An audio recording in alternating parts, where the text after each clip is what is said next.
Hi, this is Willie Nelson from NORML. For 30 years, NORML has provided a voice for the millions of Americans who smoke marijuana responsibly. More than 500,000 Americans are arrested each year for smoking pot. These are ordinary citizens like you and me, whose lives and careers are being needlessly destroyed. To learn how you can help, contact NORML at www.norml.org or call toll-free at 888-67-NORML.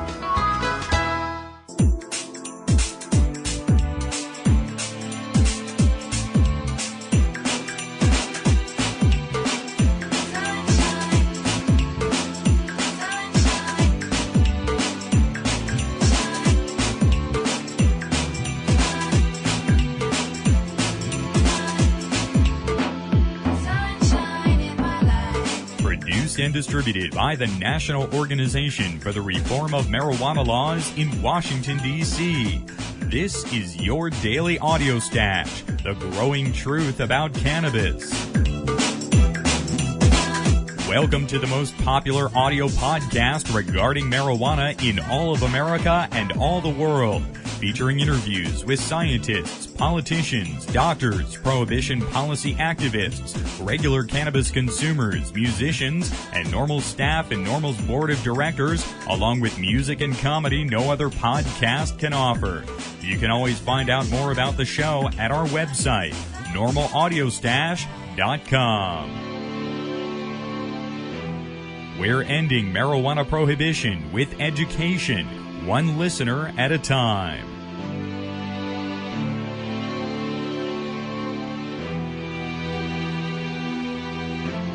Welcome back to the Audio Stash. Today, it is Friday, August 3rd. I'm your host, Chris Goldstein. Take a moment to join us at NORML right now today to help end marijuana prohibition in America. Just visit norml.org to get involved today. And if you're a MySpace friend of NORML, well, there's a special promotion happening this week. $15 annual NORML memberships, and it comes with a special NORML publication. Just visit NORML on MySpace. We have links at normalaudiostash.com. We're going to start off our Friday show today by speaking with Alan St. Pierre, NORML's executive director, about that special membership promotion. Also in the show today, former Dallas Cowboy Mark Stepnoski. He served as president of Texas NORML, and he's now on NORML's advisory board. Mark will be emceeing the Austin Freedom Fest 1 week from today. You can get your tickets to Austin's Freedom Fest with Willie Nelson asleep at the wheel and others right up at austinfreedomfest.com. We have links to that at normalaudiostash.com as well. Also in the program today, Steve Bloom will be here for his celebstoner.com update. Let's get things started with Alan St. Pierre. First up today, there's a big promotion happening on NORML's MySpace page for discounted membership. This promotion is this week for the next 4 days, and it's reaching out again specifically to NORML's official MySpace page friends, of which there are tens of thousands. Folks, for the next few days, you can join NORML and get some special publications from NORML for just $15 for the entire year. Joining us today to talk about this membership promotion is Alan St. Pierre, NORML's executive director. Alan, welcome back here to the program today. Good day, Chris. Great to speak with you today, Alan. Thanks again for joining us. Tell us a bit more about this promotion reaching out to our NORML online supporters this month. Well, absolutely. And why August? Because it is the anniversary of marijuana prohibition, sadly so, August 2nd. So NORML wanted to reach out to its 33,000 friends on MySpace, where we post lots of information, but we haven't really solicited those individuals to really get involved with NORML. And we found out during the 420 event this year that if you drop the price of NORML membership and you offer a fun premium, a lot of people will get involved. Over 700 members joined NORML in just one day on 420. So we extended this promotion for 4 days and 20 hours, get it? And with that, we're hoping that MySpace members who are into NORML's network will want to join the organization for $15. That's well off half the annual membership cost, and they can choose one of two of NORML's newest publications, either the Citizen's Guide for Marijuana Laws, or they can get Paul Armentano's edited cannabinoid research book, and both are incredibly valuable for people who are into marijuana and marijuana law reform. And Alan, a lot of folks are active in politics online. You can email your state representatives and congresspeople and senators. They're all checking their email almost every day. But it's important to put your money where your mouse is as well. Absolutely. People have to be involved. They can write, they can call, they can meet up with their representatives when they come back to their district, which is usually the best time to catch them at the county fair, at their local office, if you know what I mean. So they can work it on both levels, but they really have to be involved because as it is in Washington, a group like NORML or an MPP or an ASA, we are just as empowered as our members and stakeholders make us. So this is an event to reach out to our MySpace friends. The amount of people that are joining the site is increasing. We'll probably have up to 40,000 members by mid-September, and this is a great opportunity for these individuals to come into the NORML network proper. And compared to the presidential candidates out there who are asking for like minimum contributions of $50 online, joining NORML for at just $15, this is a real deal on activism. What a deal. You can get, and we'll send them information. And if I were a MySpace member and I got this solicitation, I would certainly take up the offer, not only for all the reasons we've just talked about, but to get a copy of, for example, NORML's newest publication, The Citizen's Guide to Marijuana Laws. This is a book that no individual who uses marijuana for recreation or medical purposes should be without. The information is found online, but it is all consolidated in a book that one can keep in their glove compartment, for example, or at their home, and they can know instantly what the laws are, whether it's medical, hashish, DUID laws. All this information now is bound in one book. Righto, Alan. Well, again, folks, just $15 to join NORML today for the entire year. Alan, thanks for joining us here today to talk about this membership drive. Thanks, Chris. Appreciate it. Alan St. Pierre is NORML's executive director. Make sure you join NORML today. You can join up online at norml.org or visit the NORML official MySpace page. We have links to it at normalaudiostash.com.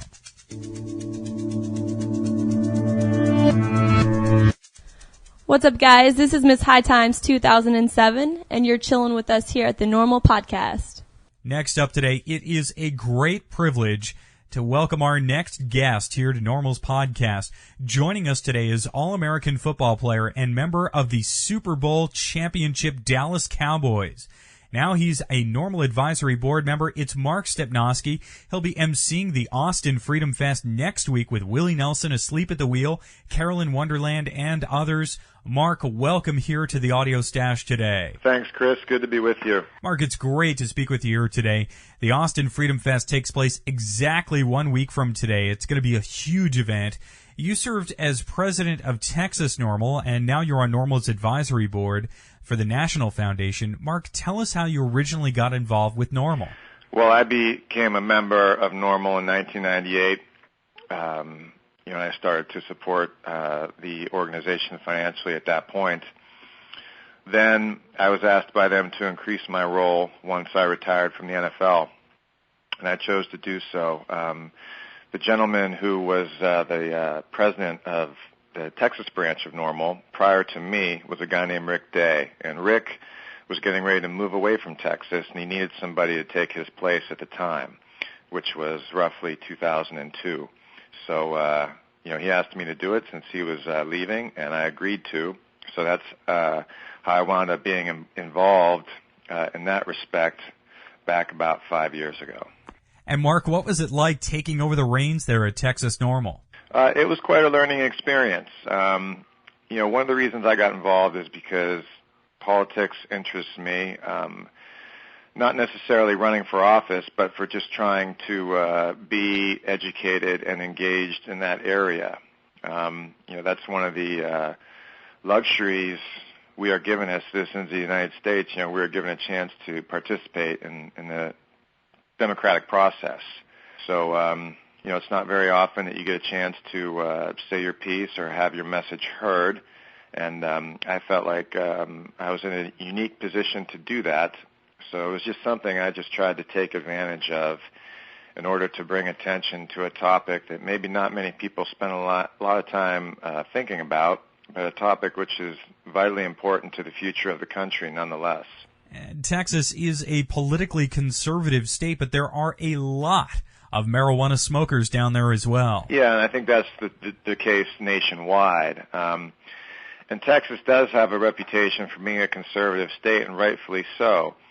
But it is exciting that to note that even there, they have recently made some significant changes in their laws regarding cannabis. The entire purpose behind my activity, at least in the state of Texas 4 years ago, was to try and change the law there for punishment for possession of marijuana. Because, as most of the listeners know, Texas has one of the highest incarceration rates in America, if not the highest. And there are a lot of prisons there. And at the same time, the country or the state faces a lot of debt. And our whole message, when the Texas legislature was in session, they only meet every other year. So in 2003, we had a full-time lobbyist in Austin who was going around and visiting representatives and their assistants, trying to get a bill introduced in the state Congress that would lower penalties for possession of marijuana, that would give an alternative to incarceration. Because other states like California had done that previously. They had something called Proposition 36, which passed, I think, 5 or 6 years ago, and they've experienced great success with that. In addition to other states that have decriminalized marijuana, the possession of marijuana, there have been about 11 states that have done that starting in the 1970s. And all those states experienced success with the policy. None of them have changed that policy back. So that's what we were trying to get done in Texas because of the scope of the prison population.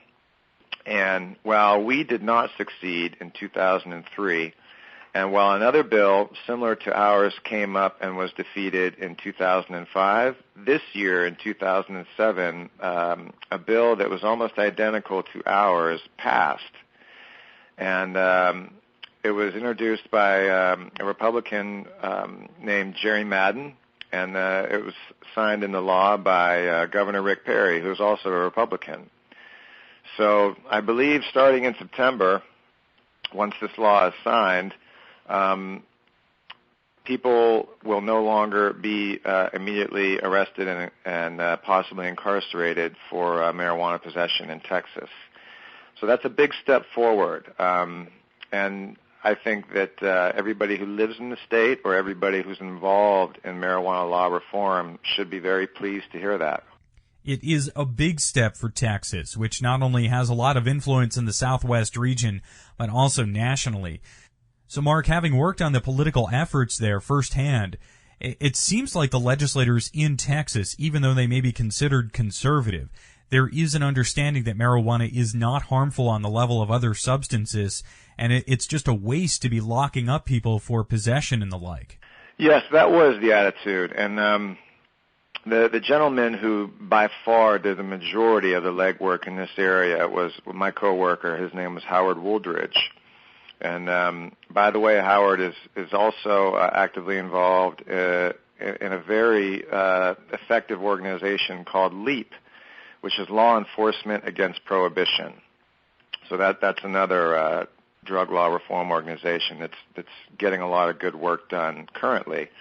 But during Howard's time in Austin as a lobbyist 4 years ago, when he met with politicians or their aides, overwhelmingly the attitude was, look, we agree with you. We also think that the amount of money and time spent towards prosecuting people for marijuana possession is too much. And that money could be used in better ways elsewhere. But getting those aides or those politicians to actually speak out on that issue or vote in favor of a change was difficult because obviously politicians do not want to be painted as soft on crime. And that's really the one thing I think that gives politicians cold feet in this area, is that they're afraid to somehow convey the message to their constituents that they are soft on crime. But I think that people are knowledgeable enough to make exceptions when it comes to the whole, crime is a big subject and encompasses a lot of areas. And, what it boils down to is, the state decides what a crime even is or isn't, depending on what their laws are. So I think that a lot of people, in Texas, came to the conclusion that, like I said before, people in other states have come to years ago, and other countries too, for that matter, that placing an increasing amount of funds and police time towards marijuana prohibition is extremely counterproductive. And back in 2003, when we were pushing for a change in this law, I think the state of Texas was $9 billion in debt. I really don't know what it is now. I read different figures, but it's anywhere from $6 to $7 billion. So I understand that, regardless of some of these politicians being afraid of being portrayed as soft on crime, it has reached the point where, the necessity of balancing the state's books takes precedence over looking soft on crime. And I think they realize, again, by seeing the success that other states have had by following this method, that they felt comfortable in doing it too. Because like most other states in America, prisons in Texas are overcrowded, packed to the gills, and they're building more all the time. But I think people are really discovering that it really doesn't make a whole lot of sense to have those beds and those cells in those prisons filled up with nonviolent drug offenders. And so fortunately, this year finally, thanks to Jerry Madden's bill and to Rick Perry signing it, they've seen their way past those limitations in Texas and have decided to approach things from a different angle. Righto, Mark. And the Freedom Fest next week takes place at the Backyard venue there in Austin. And Austin, as a city, really is a unique place with a unique atmosphere in Texas. I spent a decent amount of time there over the years. Because the state capitol is there and because the University of Texas is there, you have a lot of politicians and a lot of students and faculty there. So it's geographically it's beautiful. It's one of the nicest areas in Texas. There's lots of hills and trees and water. Very nice area.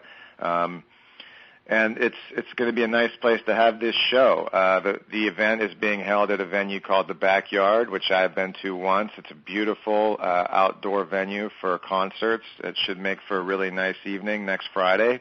We have about 5 or 6 acts that are going to perform, so it's a full evening of music. You'll be going straight through from 7 o'clock to 10:30, so people will have a chance to see a lot of performers. And if anybody would like information on the event itself, they can go to the website austinfreedomfest.com.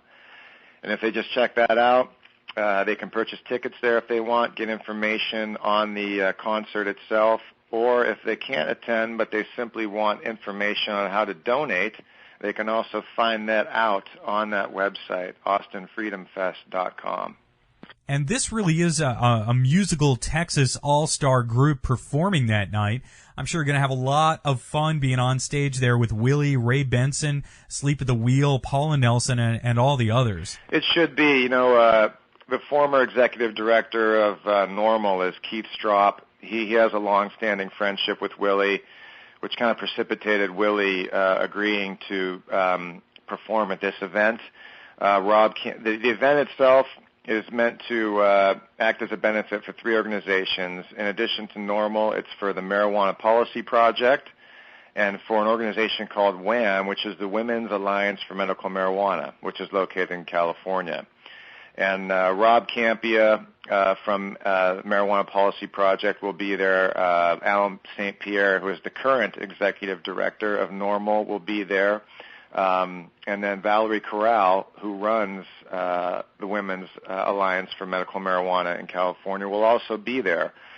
So in addition to seeing a lot of good acts and hearing a lot of music, people in the crowd who are interested just in any of these reform organizations can hear the leaders of these organizations give brief remarks before and during the show. So hopefully it will be very entertaining and very informative for anyone who decides to attend.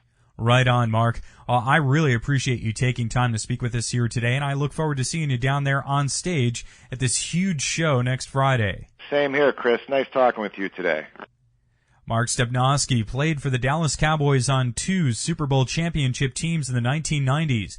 He served as president of Texas NORML, and he's now on NORML's advisory board.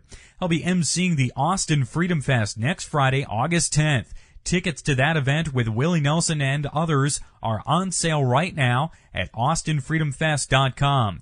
We have links to it at normalaudiostash.com. Make sure to get your tickets today. 76% of Americans no longer support arresting and jailing marijuana smokers, and nearly as many support the medical patients having access to medical marijuana. And over 80% of our citizens now believe the war on drugs is an ineffective failure. So the question is, when will the government's misguided war on adult marijuana smokers finally end? When? Simple. When you and your like-minded friends, family, and coworkers get involved with an organization such as the National Organization for the Reform of Marijuana Laws, also known as NORML. My name is Keith Stropp, and I founded the organization in 1970. Contact us at NORML, toll-free, 888-67-NORML, or by visiting the organization's up-to-date webpage at www.norml.org. Stay tuned. We've got Steve Bloom with our CelebStoner.com update coming up next.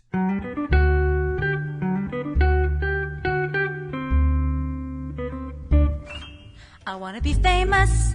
I want to wear minks and satins and pearls. Steve Bloom is the man with his finger on the pulse of celebrity stoners of the planet. You can read about it all at CelebStoner.com. Steve, welcome back to the program today. Hey, Chris, how are you? Doing great today, Steve, on this super hot Friday. My wife and I are celebrating 8 years of wedded bliss today, actually, so looking forward to a dinner out in Philly tonight. Steve, this week represented 70 years of marijuana prohibition by the federal government, but August 1st was another important date. It would have been Jerry Garcia's 65th birthday this week, and there were a lot of remembrances for Jerry this week, including at CelebStoner.com. Yeah, well, Jerry would have turned 65 on Wednesday, and he passed away on August 9th, 1995. All deadheads will remember that day, sadly. So it's been 12 years since Jerry died, and so it was, since the Celeb Stoner has only been,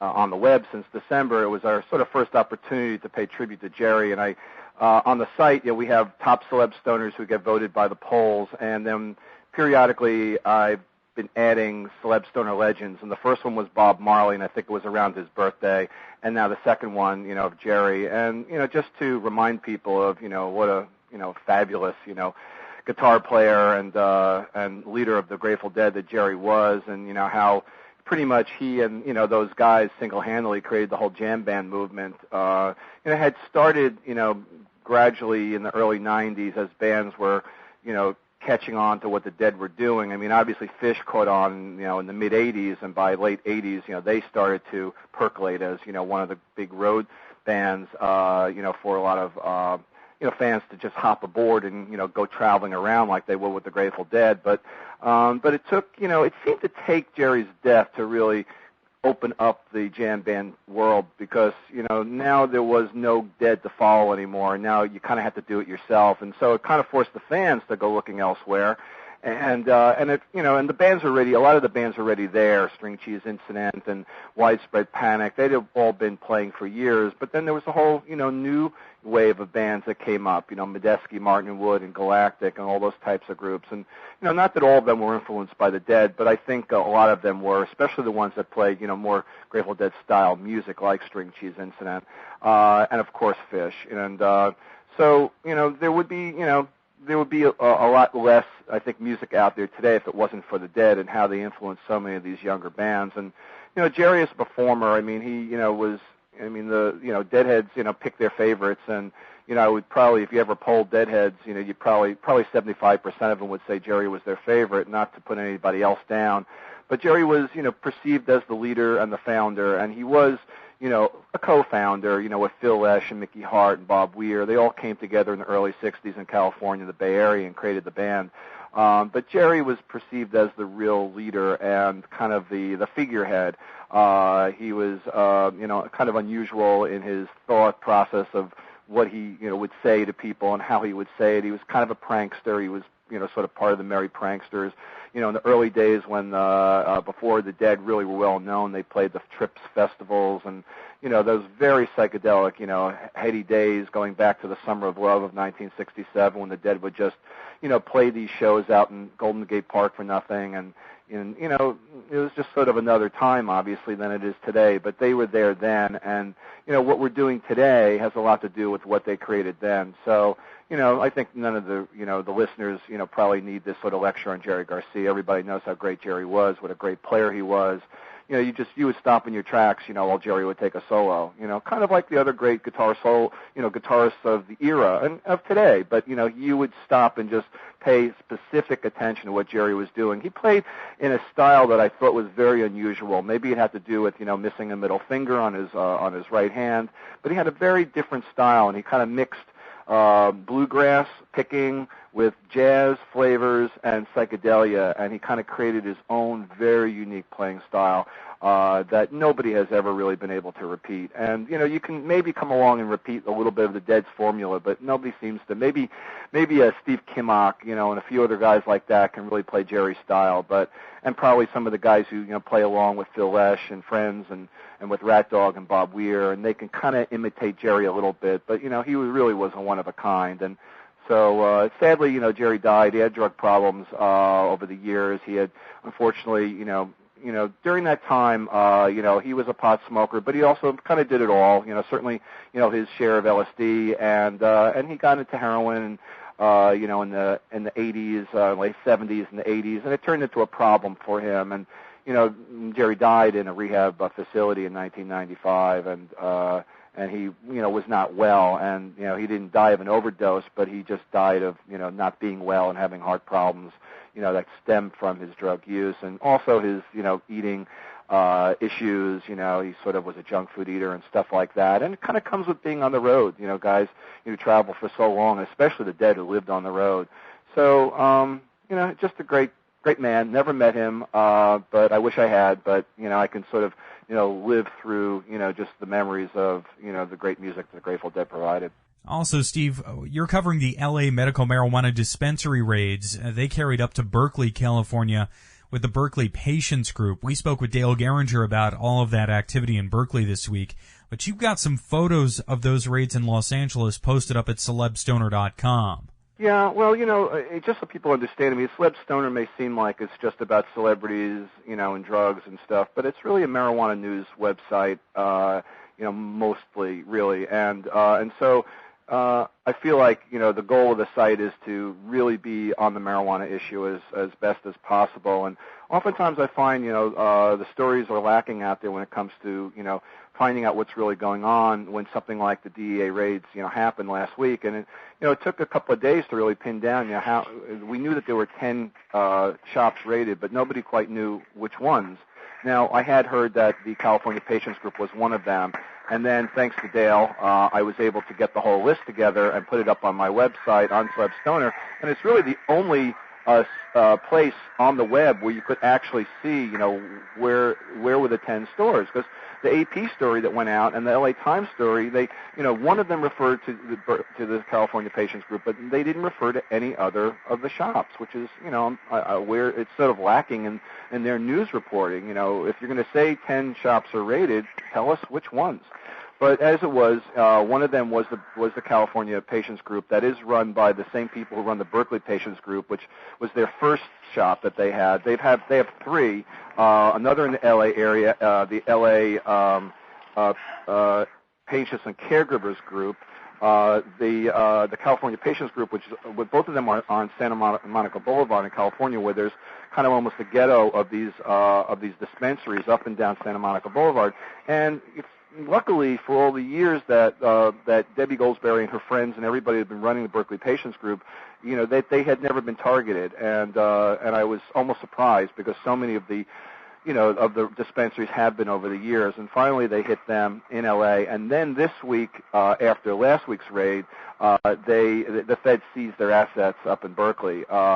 So they're really they're having some problems right now due to all this, and they had told me that they were going to close the California Patients Group store in L.A. and just concentrate on the two that they already had. But that's before they went after the Berkeley Patients Group. Now, Berkeley is very much in support of the Berkeley's Patients Group, and they've already worked out their plans on how many dispensaries that there can be in the Bay Area. That's all these problems that are happening in L.A. first happened in San Francisco when the beginning of the boom of the dispensaries started up there, and now it's moved down to all over the state, but it's really, really picked up in L.A. to the point where it seems like they're trying to shake it down, reduce the number so there can't be quite as many, up and down a block, and that's probably what's going to happen in L.A., even though the L.A.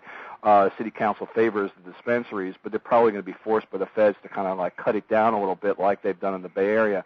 So right now, like one of the original, dispensaries, the Berkeley Patients Group, and now the California Patients Group is really under attack by the federal government, and Dale Geringer and Debbie Goldsberry have both stated that they believe that's happening because that they are homes for activism, among medical patients. That, I've been to the California Patient Group, I've been to the Berkeley Patient Group. They're kind of like clinics, where you can come and hang out, communicate, go to a class, just chill with your fellow medical patients, share some ideas, read some books. You're not asked to leave. You're kind of hang out. Whereas, a lot of the other ones like come in, buy, leave. They don't really want a scene.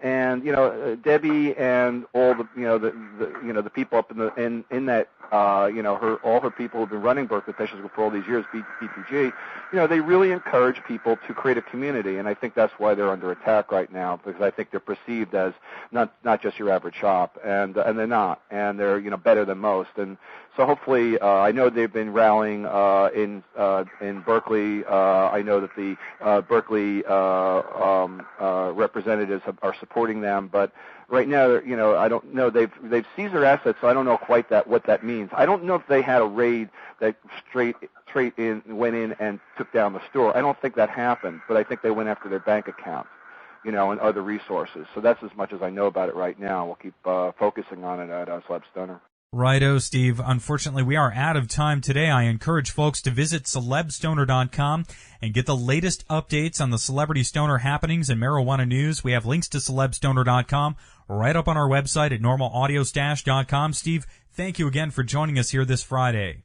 Thanks a lot, Chris. Steve Bloom has his finger on the pulse of celebrity stoners of the planet. Make sure to read about it all at celebstoner.com. He joins us every Friday right here on the Audio Stash. You're listening to NORML's Daily Audio Stash. We're going to round out our Audio Stash today with some music from the exceptional talent of Carolyn Wonderland. She's a great friend of the marijuana law reform movement. You can see her on stage live next week in Austin, Texas, the backyard at the Austin Freedom Fest. Again, tickets for the Austin Freedom Fest available online. We have links to them at normalaudiostash.com. Here's Carolyn Wonderland with a song from her upcoming album. This track is called Misunderstood. We have links to Carolyn's website on our website today at normalaudiostash.com. You can also link up directly at carolynwonderland.com.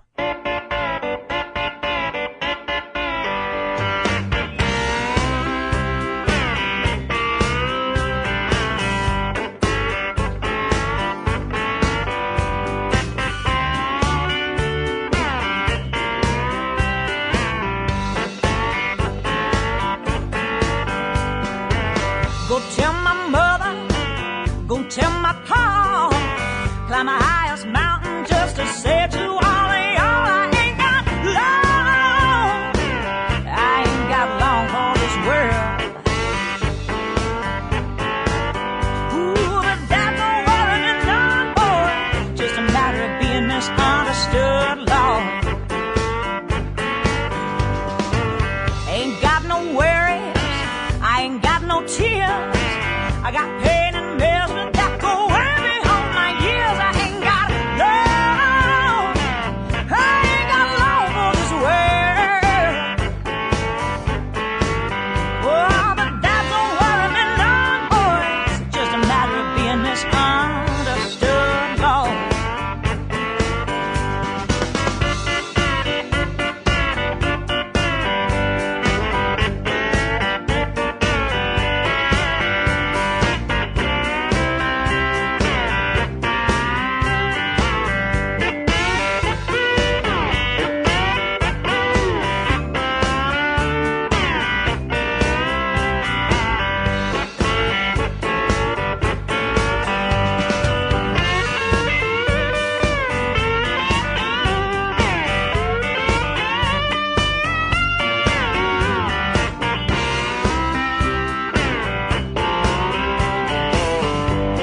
just a matter of being misunderstood. Yeah, yeah.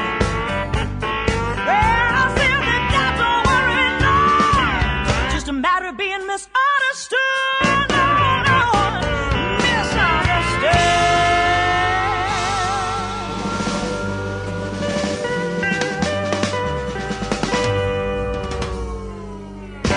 That was the spectacular sound of Carolyn Wonderland. You can find her online at carolynwonderland.com. That song was called Misunderstood. It's off her upcoming unreleased album. You can see Carolyn live on stage at the Austin Freedom Fest next week, August 10th, in Austin, Texas. We have links to get tickets to that show at normalaudiostash.com. Many thanks to Dan at Bismo Productions and Carolyn herself for giving us permission to play Misunderstood here on the podcast today. Next week on the Audio Stash, we're going to have lots of music from the artists who will be on stage at the Austin Freedom Fest. We'll also have an interview with Ray Benson from Asleep at the Wheel. Ray is a legend of the music industry and a great friend of this movement. Also, we're going to have an interview with Carolyn Wonderland herself here on the Audio Stash next week. We're going to have music from Asleep at the Wheel, Carolyn, also Megan Tubb. They're all going to be on stage at Austin Freedom Fest. Make sure to get your tickets today at austinfreedomfest.com. Everyone, have a great Friday night and a wonderful weekend.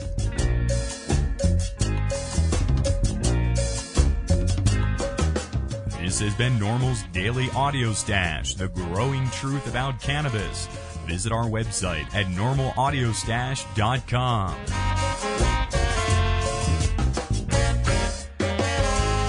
If you listen to the Audio Stash, vote for us at Podcast Alley or other podcast directory services.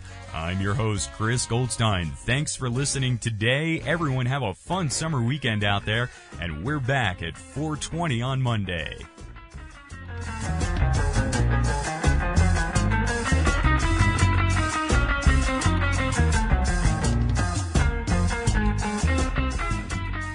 The podcasting technology of NORML is made possible by Red Aphid Interactive Media. More information at redaphid.com.